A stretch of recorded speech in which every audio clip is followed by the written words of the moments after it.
Island around the world nowadays. You can imagine that Pulau Weh or Sabang Island that is very famous nowadays, not only for United States, not England, but also Australia, New Zealand, many places, countries. That is very awesome nowadays.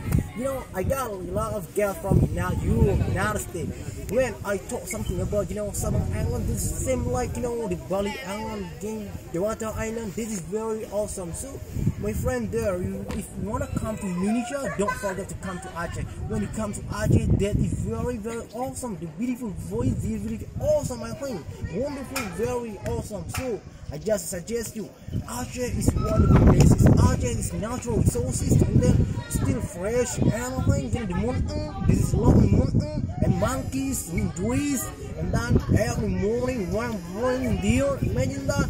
So you can't imagine that, man. You know what? I just suggest you, if you want to come to Indonesia, don't forget to come to Aceh, because I am a tourist guide. I got a lot of friends here. This is my best friend here. They can, speak many languages. They are, Muslim scholar. After last night, zikr to Allah in mosque. A lot of people, visitors came here, and then, we just praise Allah. You know what? Alhamdulillah, all praises to Allah. Don't forget Allah. Thank you for watching my video. Support and like my videos, because I got a lot of videos, in my laptop, in my channel. You can look at or you can watch by yourself. Very awesome places. Thank you for watching this video. Bye bye.